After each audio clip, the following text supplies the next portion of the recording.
Hey guys, welcome back to r/JustNoHOA. In this video, a homeowner association Karen secretly partied at my private property and used my pool without permission. Let's dive right into the story to find out what happened.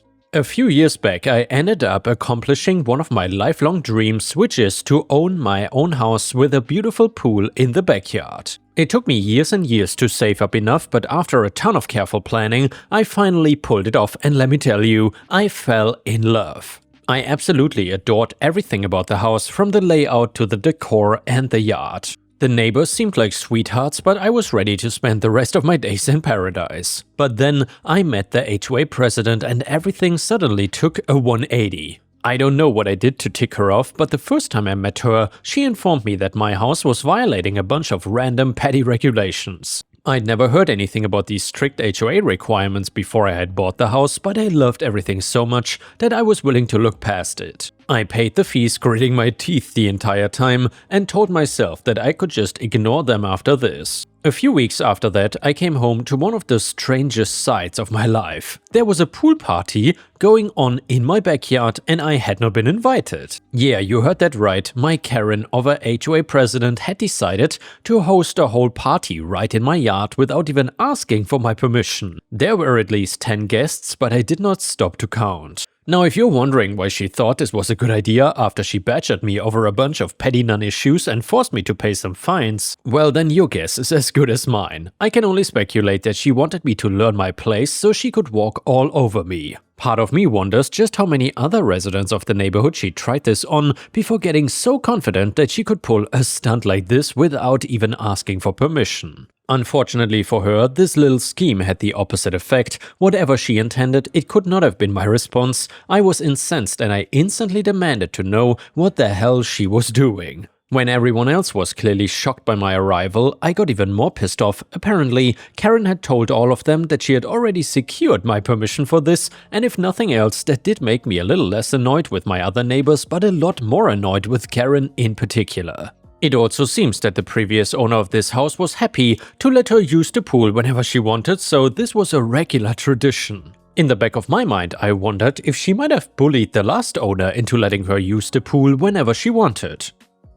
If that had happened and the owner was ashamed, then I would kind of get why they didn't mention anything during the home buying process, but I was still annoyed as hell by it. Anyway, there was a party going on and I wanted none of it. I told them it was over and that everyone should head home. I thought it would be the end of it, but as it turns out, this is just where the headache began. See, as soon as I said that, about half the neighbors left, but our lovely Karen started to yell about so-called HOA privileges or some such nonsense. I don't know what her logic was, but as long as she was claiming that she had the right to use my pool, I was not gonna listen to a word that she was saying. I'm not sure if she saw her approach was not working or if she just had a whole speech planned out, but she then moved on to claiming that the pool was a neighborhood amenity, whatever that means. When I pointed at my fence and asked which side my pool was on, she just huffed and said that did not matter. She went on to say that there was an established pattern or something to that effect, but I did not even care. At that point, I was done. I did not want to deal with her crap anymore. Half of the guests were gone and I could tell that the rest were mostly just lingering with wide eyes so they could see how the confrontation ended. I'll bet that they were drooling at the idea of just how much juicy gossip they'd be able to share with all their friends tomorrow. Reaching the end of my rope, I just straight up said that I was gonna call the cops, and if Karen was still here when they arrived, then she could take it up with them. If I'd been hoping that would work, then I was dead wrong. I don't know why I even thought for a moment that she would listen to reason, and the moment I brought up the cops, she got in my face and bragged about how she actually knows the police chief. She dared me to call the cops and see who they sided with, so guess what I did? That's right, I called the cops anyway. I figured there was no way in hell there was some sort of corrupt web of HOA police connections here. She had to be bluffing. It was simply too outrageous to believe otherwise. When I pulled out my phone and physically dialed 911, I was immediately proven right. In a panic, Karen lashed out and knocked the phone right out of my hand. Fortunately, it did not break or go into the water, so that was my first stroke of good luck after a whole lot of bad. Like I said earlier, there were quite a few neighbors still lingering to watch, so they all got an eyeful of this particular exchange. At the time, I was not thinking about how they might be perfect witnesses for giving testimony to the police, but looking back, they were really lucky stroke number 2. Once I picked up my phone and made my call, Karen understood just how badly she had messed up here. After a little gasping like a beached fish, she panicked and took off, power walking right down the street, scurrying back home as quickly as her wounded dignity would allow. The police showed up fairly quickly, and it didn't take long for me to give my statement. I guess I should be thankful that all those neighbors continued to stick around, though I know they just really wanted to get as many juicy details as they could. Judging from how exasperated the cops seemed, I got the impression that this was not the first time they had to deal with Karen's antics. Based on the testimony of the other party guests, she had over half a dozen drinks, so I suppose I really shouldn't have been surprised by how things had turned out. Once the police were done with me, they went down the street to have a word with Karen. I think it just started out as them wanting to get a statement from her, but she acted incredibly childish, and I think she even attacked one of the cops. The next thing I knew, she was being stuffed in the back of the police cruiser in handcuffs, charged with trespassing, assault and intoxication, and God knows what else. On a whim, I asked one of the officers if they knew anything about a supposed connection Karen had with the police chief. Given how the officer laughed until he was blue in the face, I gathered that she just made it all up. Well, that evening, once Karen had been hauled away for a night in jail, I went to bed and cooled off. The whole thing still felt surreal, and it was hard to believe that Karen had actually felt so entitled. By morning, I honestly felt kinda bad for her, so when the police contacted me and asked me how I wanted to proceed, I said that as long as Karen stopped harassing me, I did not really care what sort of criminal charges were involved here. Based on what I heard through the grapevine, that led to some of the charges being dropped against Karen, but they still hit her with some pretty serious threats if she ever acted up again. I think she ended up with a bit of community service and some hefty fines, but that had nothing on the brutal ostracization she suffered as a result of her childish tantrum. But I'm skipping ahead a little bit. That is most of what I heard secondhand after the fact, but I did have some interesting conversations myself in the immediate aftermath. In the days that followed the unsanctioned pool party, I got visits from just about every guest that I had attended. Each and every single one apologized, saying they had no idea I had not given my permission for this. For the most part, I'm inclined to believe them, though a few were definitely hungry for any details I had about Karen's fate.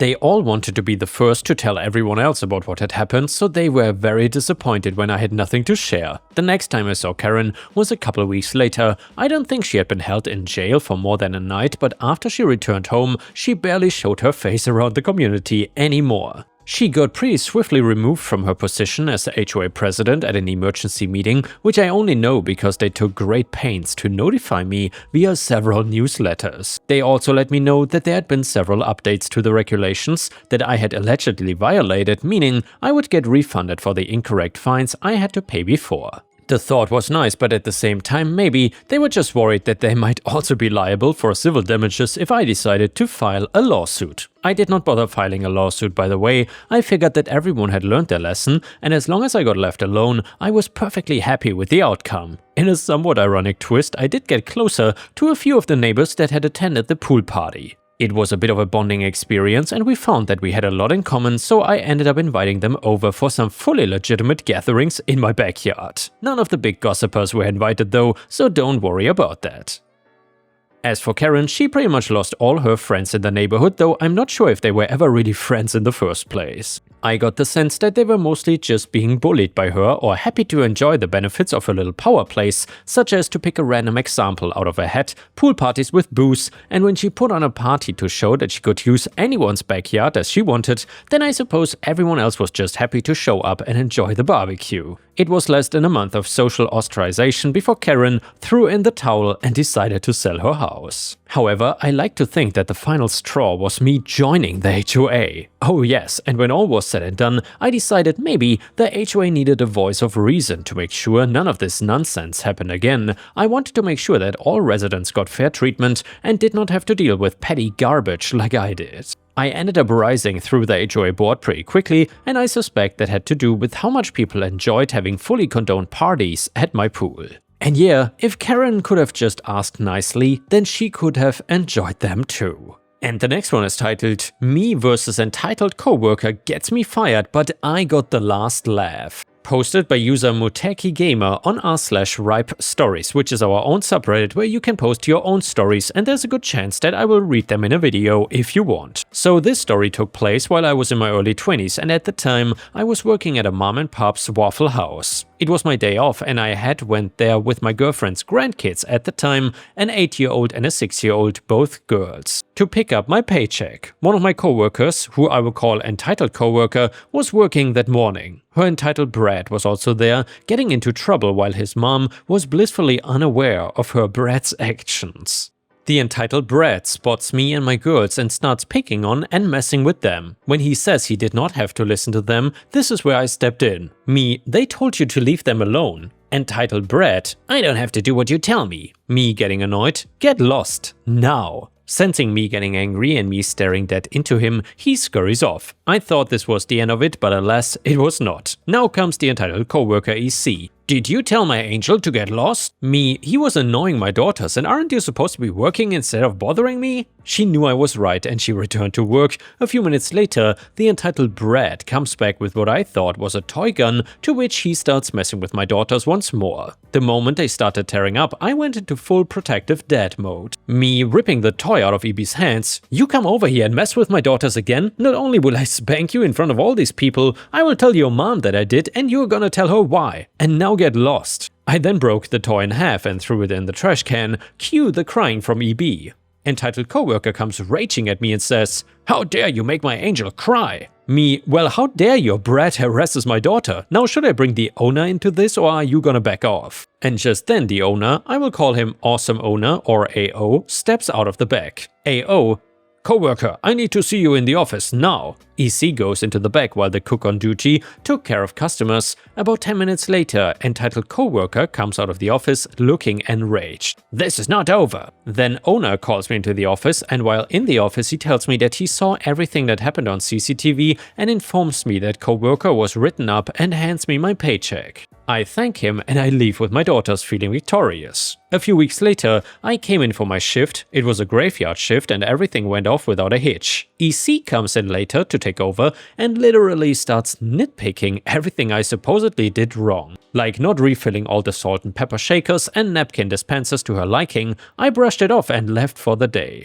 I went out later that night and had a good time hanging out with friends and decided to end my night by swinging by work to grab a late night snack before returning home. When I got there, entitled coworker was there along with entitled manager. I get called to the office by entitled manager and this conversation ensues. Entitled manager, why didn't you refill all of the shakers and dispensers like you were supposed to last night? Me, I did. Entitled coworker wanted me to fill them up completely where customers would have difficulty getting anything out of them, and you know that. Entitled manager, I don't know why you're lying, but you're fired. Get out! Visibly defeated and completely furious, I walked out of the office. As I was leaving, entitled coworker looked at me and gave me the most crap-eating smirk I ever saw. Entitled coworker, that's what you get for not doing your job. That comment made me even more furious, to which I stated calmly, in 1 month both you and EM will be gone. I left without waiting for a response. Over the next 2 weeks while I was looking for another job, I get a call from seemingly my now old job. Me, what is it this time? Calling me to gloat that I'm not working there anymore?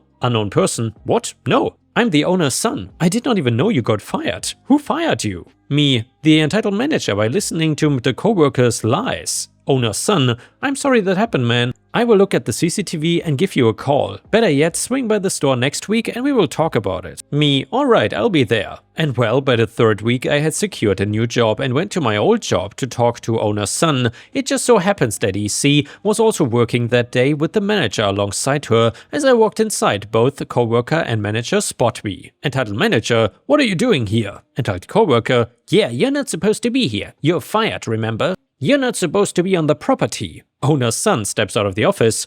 I called him. Both EC and EM turn towards him with surprised looks on their faces. Owner's son to me, do you still have the other coworker's number? Me, yeah, why? Owner's son, call them. Tell them I will need them to come in. I was not sure where this was going, but I called the other coworker and 5 minutes later, their entitled coworker storms out of the office completely fuming. She throws down her apron in rage. Entitled coworker to me, I hate you. She storms out without another word and me, okay. Owner's son then called me into the office. Upon entering, I can see the manager sitting in a chair, visibly red in the face. Owner's son: I saw the CCTV footage from the night you stated OP did not fill up the shakers and dispensers. To entitled manager: did you know that if you fill a shaker or dispenser completely full to the brim, it becomes more difficult for a customer to get anything out of it? Entitled manager: yes sir. Owner's son: and you fired him anyway? Me: but he did not fill them up like he was supposed to. Owner's son: OP, I want to apologize for the way this went down. Are you willing to return? Me: I would, but I had accepted a new job offer and I start tomorrow. Owner's son: I understand, but thank you for your time. We shook hands and I went on my way. I found out 3 days later from one of my former regulars that owner's son had fired the entitled manager. Upon hearing the news, I stated 2 words, which are: called it. And yeah guys, that entitled coworker and awful manager certainly had it coming for them, and I'm happy that the story has a happy ending. Also, thank you for sharing this funny story on the subreddit. The next one is titled Walmart Karen blows up on OP when he tells her that he does not work there. For the record, I do work for Walmart and did at the time of the story. My oldest niece goes to college just a couple hours drive from my home. Every so often, I would make the drive out on my day off to visit with her and make sure she had everything she needed. Her mom covered the rent on her apartment, she walked almost everywhere, and most stores she needed were within walking distance, except the local Walmart. So then during a visit she thought of a few things she needed from the store. No big deal, we head over there, we wander around and gather the supplies she needed, a few school supplies, a movie that had just released, some fabric for her latest cosplay idea, and we're looking over the game case, commenting on some recent releases, and mulling a purchase. Enter the customer. Customer: excuse me, I need a game out of here, would you unlock it for me? Me: sorry, I don't work here, but I see the guy with the keys right over there. It's my day off, I'm not in anything that could remotely be construed as dress code for Walmart, much less a name tag. Customer: no, I recognize you. I know you work here. Please stop being another lazy freak and get me that game. Me: ma'am, I'm sorry, I don't work here. I cannot even open any case. Customer: shut up, look, I get it. You're lazy, you're flirting with a little twit there. You think you're gonna get in her pants. You work here, it's your job to provide customer service. Me: ma'am, this is my niece. She attends college here. I don't even live in this town, please. Customer: what's your manager's name? I'm gonna file a complaint. At this point, I realize I can have a little fun with this one, especially as my manager at the time has a love of snarky behavior and a no-nonsense attitude when it comes to customers like this. I give her my manager's name and cell number, knowing that he was also off that day. He listens to the complaint and then asks which store she is in, because that doesn't sound like the kind of person he wants working under him. She's confused but gives the college town name. I hear him laugh over the phone loudly, and then he tells her in no uncertain terms that I don't work at that store and to just leave me alone. He then hangs up before she can get a word in edgewise. Customer: oh, very funny. Getting some friend of yours to cover for you, huh? Now get me the game. At this point, the actual associate comes up and asks which game, and she angrily points at it. He unlocks the case and gets a copy out. Customer: at least someone around here can do their damn job. You need to tell your coworker here to stop thinking with his dick. Local associate: ma'am, he's another customer, he doesn't work here.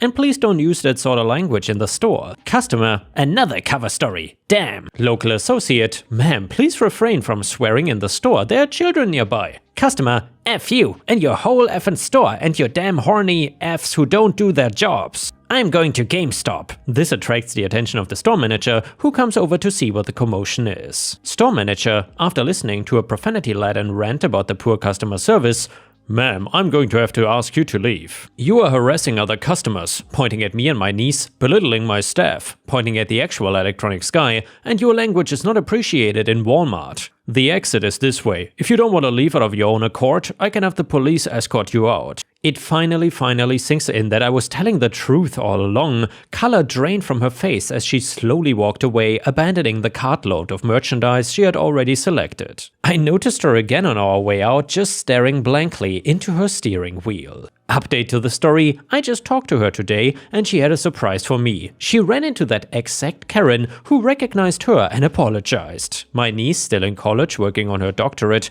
also runs weekly D&D games at a local game shop to help new players into role-playing. A pair of twin boys, she tells me they are 8, have been regular since she started, and she has enjoyed having them at her table. Most of the time they come in with their dad, a Magic the Gathering player, and he watches them from across the room while he plays and hangs out with some of his friends. The owner knows him and the boys well, and something happened that he couldn't stick around and left the boys in my niece's and the owner's care for the duration of the session. By the way, she tries to keep it to 2 hours because kids. At the end of the session, one of the boys looks out the door and calls to his brother that their mom was there to get them. She came in and called the boys and then stopped short. My niece said that she wasn't sure how the Karen recognized her and that she had almost forgotten the incident until then and had to be jogged to remember her, but their mom approached her and introduced herself. Ironically, her name turned out to be Karen, and then had the boys to go get drinks from the shop owner. It turns out we encountered her on the worst day of her life. She had found out her husband was cheating on her and was preparing to drop divorce papers on her. She had lost her job due to cutbacks, and seeing my niece, who apparently looked a lot like her husband's mistress, just caused something to snap. And basically, she had wanted to get something for her kid to soften the blow of the divorce and the changes about to happen, and ended up going off the deep end. In the time since, she turned herself around and found a new man in her life and had the twins with him, plus gained full custody of her kids with the first husband, and had found a new career for herself. She said that day stuck in the back of her mind as the person she least wanted to be again, and wanted to live every day being better than that. She never expected to see either of us again. Likely she never will see me again. I don't have the opportunity to go out there like I used to, but always wanted to apologize for the way she acted. Keep your hearts open, everyone. Change is indeed possible for some of these Karens. And yeah, Ripestars, I gotta admit, that is probably the first Reddit story I ever read in over 2000 stories maybe, where a Karen changes for the better. Miracles are indeed possible. What a lovely ending to the story, and completely surprising. And before we end the video, we will read one last story from r/PettyRevenge. It is titled My Extremely Tiny and Petty Legally Blonde Moment. So my 3-year odyssey of spite finally came together yesterday when I was a fresh college grad in 2022, 21 female at the time. I dated an attorney for about 3 months. He was 27 male. He was a talented lawyer, spoke lucidly about what he did for work, and I trusted his opinions about the legal profession. So after I finished a postgrad internship, I told him my real postgrad aspiration was to actually get a job at a law firm as a paralegal and work as one until I was ready to apply for law school. He literally scoffed at me and told me I would be better off as a court clerk. I don't mean to harp on court clerks at all. It's a very difficult job, but it is more administrative in nature, and from the way he said it, it was exceedingly clear he meant the comment to be derogatory. He did not elaborate on why he said this, but it was implied. I was taken aback and really hurt, but at 21 I had not learned yet to have a spine, so I brushed it off. A few weeks later, I was working my first paralegal job. We broke up shortly after for reasons I'm sure you can guess. Anyway though, he was right. I'm not gonna be a paralegal. I took my LSAT last fall, scored in the 98th percentile, sent out my apps, committed to UC Berkeley Law yesterday, ranked about 90 spots above his law school, but who is counting, and I'm gonna become a lawyer. He's currently blocked on LinkedIn after I was the recipient of some profile creeping from him, but today I'm gonna unblock him so he can see this. Definitely reminiscent of the scene from Legally Blonde, where she gets the prestigious internship. And thank you so much for sharing in my pettiness. I hope you are all achieving your dreams too. And yeah guys, congrats to OP, thank you very much for watching, and I will see you again tomorrow.